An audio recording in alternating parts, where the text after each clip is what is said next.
सुनहरा पौधा। एक बार राजा कृष्णदेव किसी काम के चलते कश्मीर चले गए।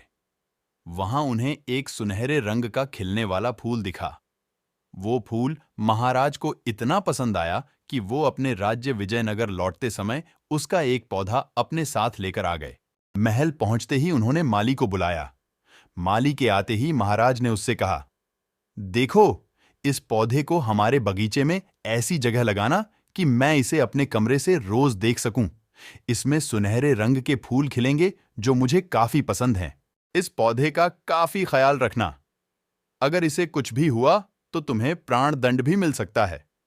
माली ने सिर हिलाते हुए राजा से पौधा लिया और उनके कमरे से दिखने वाली जगह में उसे लगा दिया।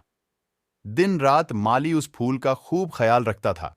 दिन जैसे ही बीतते गए उसमें सुनहरे फूल खिलने लगे। रोज राजा उठते ही सबसे पहले उसे देखते और फिर दरबार जाते थे। अगर किसी दिन राजा को महल से बाहर जाना पड़ता था तो उस फूल को न देख पाने के कारण उनका मन दुखी हो जाता था। एक दिन जब राजा सुबह उस फूल को देखने के लिए अपनी खिड़की पर आए तो उन्हें वो फूल दिखा ही नहीं। तभी उन्होंने माली को बुलवाया। महाराज ने माली से पूछा, वो पौधा कहाँ गया? मुझे उसके फूल क्यों दिख नहीं रहे हैं? जवाब में माली ने कहा, साहब, उसे कल शाम को मेरी बकरी खा गई। इस बात को सुनते ही उनका गुस्सा 7वें आसमान पर पहुंच गया। उन्होंने सीधे राजमाली को 2 दिन बाद मौत की सजा सुनाने का आदेश दे दिया। तभी वहां सैनिक आए और उसे जेल में डाल दिया। माली की पत्नी को जैसे ही इस बारे में पता चला, वो दरबार में राजा से फरियाद करने पहुंची। गुस्से में महाराज ने उसकी एक बात न सुनी। रोते रोते वो दरबार से जाने लगी। तभी एक व्यक्ति ने उसे तेनालीराम से मिलने की सलाह दी।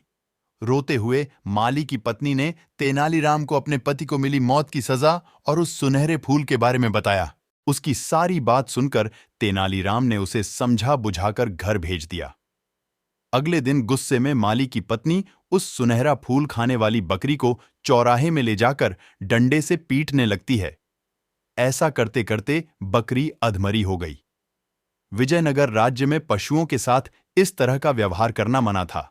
इसे क्रूरता माना जाता था। इसलिए कुछ लोगों ने माली की पत्नी की इस हरकत की शिकायत नगर कोतवाल को कर दी। सारा मामला जानने के बाद नगर कोतवाल के सिपाहियों को पता चला कि यह सब माली को मिले दंड की वजह से वो गुस्से में कर रही है। यह जानते ही सिपाही इस मामले को दरबार में लेकर गए। महाराज कृष्णराज ने पूछा कि तुम एक जानवर के साथ इतना बुरा व्यवहार कैसे कर सकती हो? ऐसी बकरी जिसके कारण मेरा पूरा घर उजड़ने वाला है। मैं विधवा होने वाली हूं और मेरे बच्चे अनाथ होने वाले हैं। उस बकरी के साथ कैसा व्यवहार करूं महाराज? माली की पत्नी ने जवाब दिया। राजा कृष्णराज ने कहा, तुम्हारी बात का मतलब मैं समझ नहीं पाया। ये बेजुबान जानवर तुम्हारा घर कैसे उजाड़ सकता है? उसने बताया, साहब, ये वही बकरी है जिसने आपके सुनहरे पौधे को खा लिया था। इसकी वजह से आपने मेरे पति को मौत की सजा सुना दी है। गलती तो इस बकरी की थी, लेकिन सजा मेरे पति को मिल रही है। सजा असल में इस बकरी को मिलनी चाहिए, इसलिए मैं इसे डंडे से पीट रही थी। अब महाराज को यह बात समझ आई कि गलती माली की नहीं, बल्कि बकरी की थी। यह समझते ही उन्होंने माली की पत्नी से पूछा कि तुम्हारे पास इतनी बुद्धि कैसे आई कि इस तरह से मेरी गलती के बारे में समझा सको? उसने कहा कि महाराज, मुझे रोने के अलावा कुछ भी नहीं सूझ रहा था। यह सब मुझे पंडित तेनालीराम जी ने समझाया है। कहानी से सीख समय से पहले कभी भी हार नहीं माननी चाहिए। कोशिश करने से बड़ी मुसीबत से निपटा जा सकता है।